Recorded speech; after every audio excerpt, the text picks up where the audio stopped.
Ayos na ako kayo.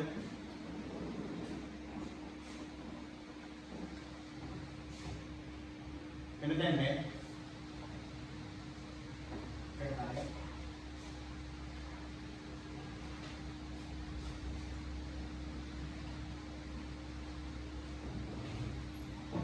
One, two, three. So, di ba nabanggit mo kanina na may pagdadaan kang silent battle? Tingin mo, nakuha kasi ng mga tao yung may pagdadaan ka? Hindi agad. Kasi sabi ko nga kanina dito, narinig lang ako, nakinig lang talaga ako sa bahay namin. So, iniisip mo iba, normal lang po sa akin. Parang iniisip nila, ganun lang talaga siya. Pero alam mo, nakapansin talaga yung mama ko. Kasi siya yung parang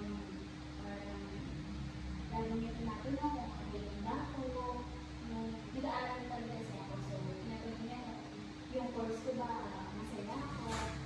Ayun, nag-record siya. Sabi mo kanina, naisip ko yung tingin lang ako, tingin ako sa office ha. Diba? Tingin na. Naisip mo ganun lang yung ngiti ako. Ulit. Ulit. Nag-English. Mamaya tapos pag-hindi kasi, tapos next shot, nakakagigit na naman. One, two. So, nabanggit mo kanina na may mga silent battles na pinagdadaanan. Yung tingin mo ba, napapansin niyo ng mga tao na kapaligid sa'yo? Honestly, ko hindi agad. Kasi sabi ko nga kanina, narinig lang talaga ako sa bahay. So, yung withdrawal ko, normal lang sa kanila. Parang iniisip nila, hindi naman talaga siya. Pero, yung mama ko, siya talaga yung nakapansin. Hindi ko naman doon nag-ready kung paano na ako dito sa bahay. So, lagi niya na ako nakamusta. And nag-aaral pa rin kasi ako. So, tinatanong niya yung course ko, masaya ba ako doon. Ganun. So, parang hindi agad yung mga ko yung nakapansin. Kita ko kayo. Hindi yan nakikita. Ako nang line ka naman yun eh. Nag-shot mo. Ituloy na natin siya. Sa pressure drop okay? Hindi. Yung? Sa pressure drop okay, ituloy natin. Hindi ko na line natin na i-pressure ko yung isa. Ano? Ituloy na natin.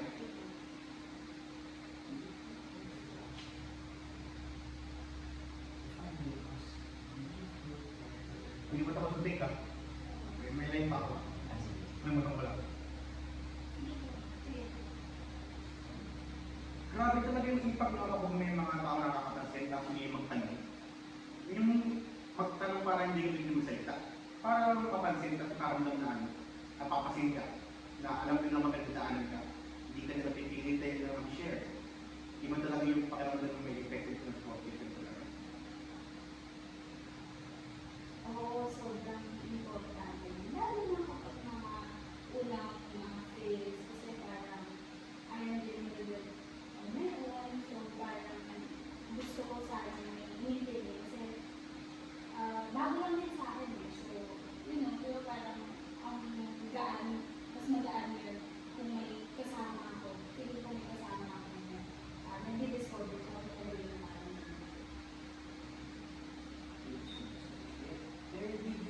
If I may ask, did you ever feel pressure to act completely with the people? Or kahit sa mga normal or everyday na nakakasagot mo?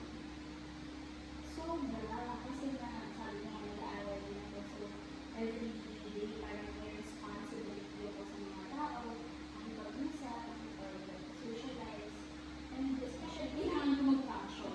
And we all know naman by function, hindi naman yung madepende sa iba.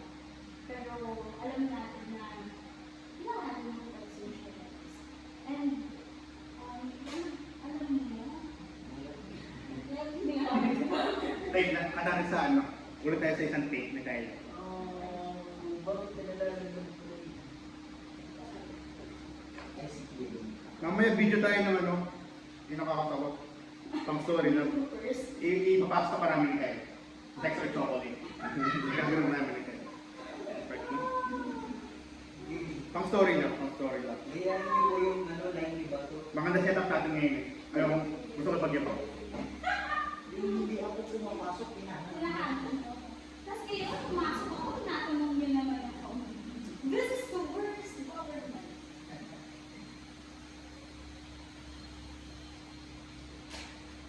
Mas pag meron ng share mo na, text or chocolate, hindi ka muna sex. Sex! Pag binuksan ng puso mo, sino makikita? Yung mga meron. Fraud. Next thing, ako ba siya fraud? Hindi ka. Pili ko dito, hindi na nang sakit. Pili niya lang, may imposter syndrome, syndrome siguro siya. Ma? Imposter syndrome. Sabi mo, nag-diagnose. Syndrome lang yun. Pakaramdam mo yung ano, na tingin. Basta, hindi ko na. Paano kung fraud? Ayoko sabihin ng fraud. Parang pag parang feeling ko fraud ako minsan. Ano yung meaning niya dito ng mga? Nalileft up. Basta dyan, proud ka siya. Ano? Unique. Fraud? Take up. Ah.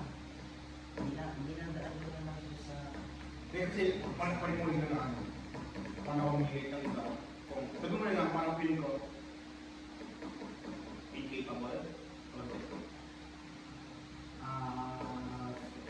Masyado akong nangangarap ng mataas. Oo, ako na lang sa gamitin. Hanggang hirap na hirap. Tuloy natin sa ano. Nagaya.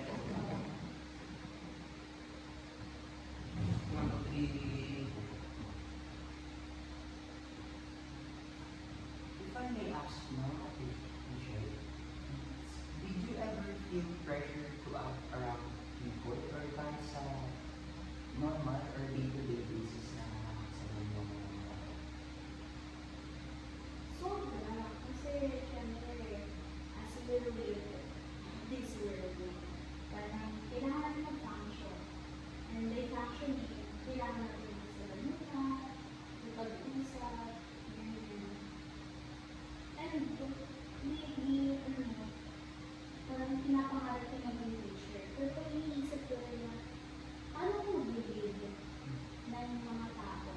Kung ako mismo sa sarili ko, dito, parang medyo hindi siya pumapasok sa pinapangarap ko. Pero hopefully, may tayo. I am ready. I couldn't agree more. I think maraming tao makaka-relate sa ganun ang way or ganun na experience.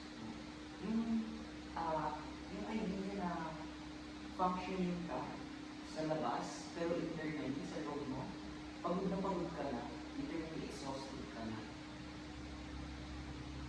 Ano kung sa tingin yung ang masasabi mo pag ganun pagod ka na, hindi mo kaya makinig sa lalo na experience? Sa akin, actually, medyo nahihirapan kapag ako nag-reach out dito. Hindi rin kasi ako ganun nagkadalas mag-reach out. Kasi feeling ko, nag-deliver din ako. Parang, isip ko, responsibility pa ako ng iba. Pero kapag nagka-cancel ko na lang ng times, kasi, syempre, pagod mga kanina, nagiging na yung nararamdaman namin. So, may mga times talaga nakakatakan na lang siya. Ganyan. So, biglang, mag-reach out ako, magka-cancel ako. Ganyan. Hindi dahil sa, ayoko lang, ganyan. Pero bigla kasi biglang mapapagod, ganyan. Diba? Yung guilt ba? Kasi ikaw mo nag-reach out.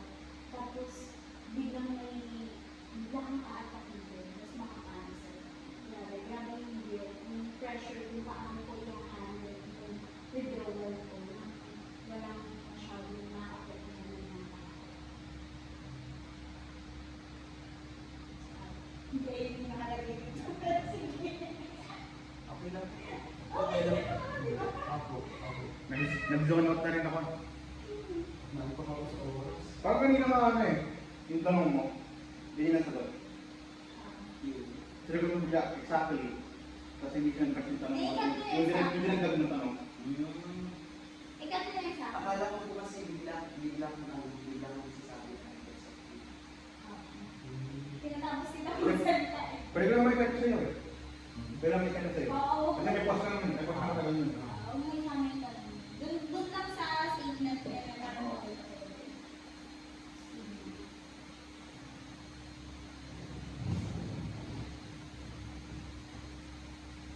Mga child. Parang hirap edit lang, ang daming camera, tapos wala ko sa audio. Hirap pagpapin na.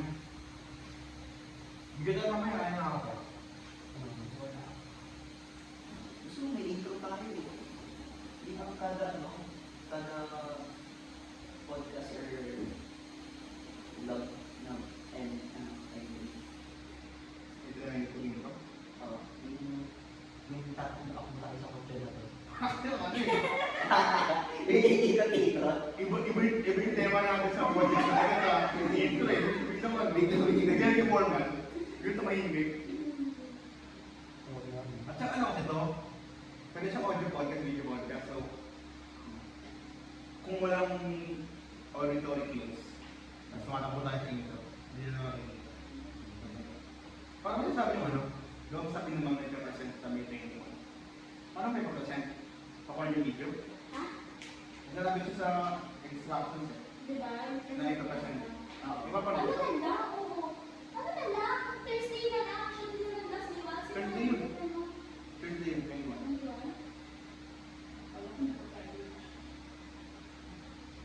Di ba yun yun? 19. Di, Friday pa lang. 18 yun. Tuesday. Di, Monday. 19, Tuesday. Ay, tama. Tuesday. Patayin mo muna kayo. Mag-record. Committee.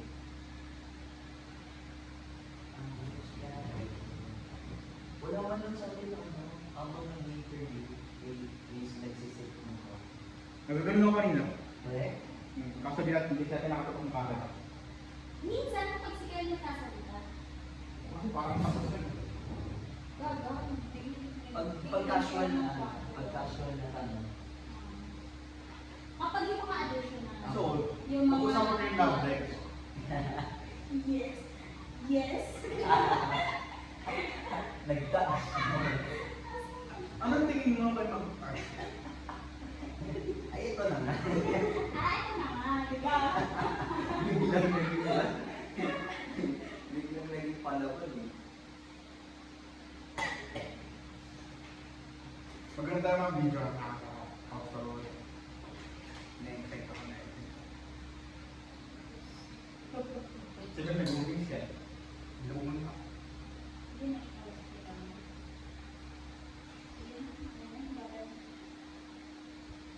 Meron ka ng clip on mic. So, dito eh. Yung? Yung clip on mic, yung hinarap na USB. Para di na kailangan Yung ano? nakakaroon ng look. Para dalawang audio lang yung i-over. Hindi ko alam kung kailan. Ito lang pinakamadaling method ng ano eh. Output eh. Hindi magsipintal ng dokumentary. Ano sa master day mo? Ano kami? Nakikita ko ni Eric Christine eh.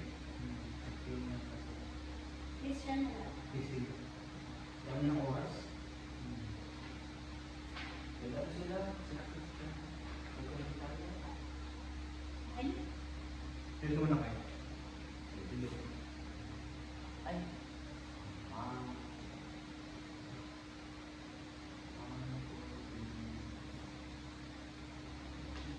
Balik tayo sa family mo.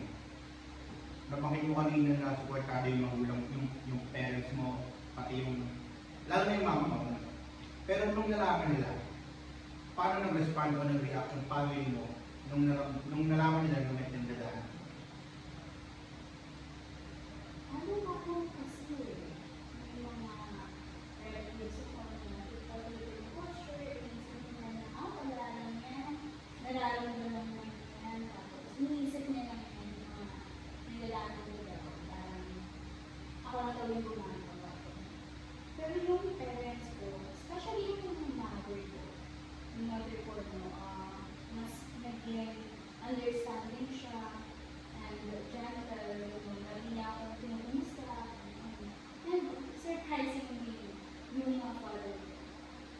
Surprisingly, paano? Kasi growing up, akala ko hindi niya maintindihan. Hindi ka masalalayan mo.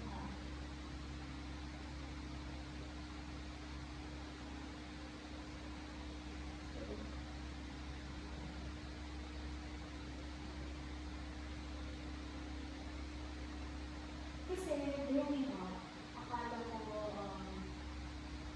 hindi siya magiging accepting emotion. Natakot pa nga ako mag-google ako kung ano talaga yung nararamdaman ko. Pero, nung mga times na talagang nahihirapan ako, siya pa yung unang nalapitan. Siya yung mga sumasama sa akin sa mga appointments ko, at kailangan na tumakbo ng hospital. Siya yung laging kasama ko. So, parang akala ko lang, iba kasi yung thinking ng older generation. So, ayun, akala ko hindi niya ako matatanggap na yun. Or magiging katulad lang din siya ng mga inisip ng ibang tao. Pero, ayun nga, sabi ko mga ako naman, sobrang supportive and mas na-feel care na talaga sa akin. It's actually a pretty good and important point, you know. Kasi minsan hindi man nila i-express verbally, pero mararamdaman mo na lang sa actions talaga ng mga parents mo. And maganda siya actually. So, tapos, kung pag-uusapan naman natin, paano po na-survive yung mga hardest days or mga moments niyo po?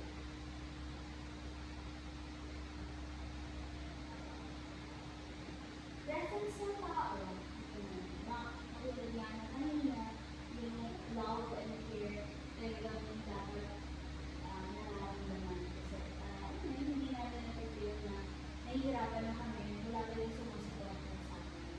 So, katulad ngayon, yung school ko ngayon, kasi quality of dreams in life. Kaya, lumipat ako ng school. Yung school ko ngayon na very welcoming. May mga tao talagang pupunta pa lang ako. Alam mo yun, mararamdaman ko kasi yun kahit hindi mo sabihin. Mararamdaman mo kung hindi ka sa ibang tao. Naiintindihan ka nila at nararamdaman ka nila. Yun na. So, it doesn't stop. Ang powerful talaga ng small acts. Yung kahit pagiging welcoming tapos pag-iyak, kaya tuloy papasok ka. Ang powerful na kahit sabihin natin na kahit hindi ka therapist kahit hindi ka like psychologist, basta empathic ka na tao, ang powerful na andyan ka para sa isang tao. Yes, kapag mag-aano talaga yung environment, kapag supportive yung mga taong nasa paligid mo, mas less somehow yung anxiety. Cut natin. Ganda ka naman tayo. Check ko nga muna ito, baka full stories na kayo, hindi nag-record. Yun nga rin yung maayos ko yung para 19 minutes to. Lagpas na ito 20 minutes to natin. Wala namang sinabi siya.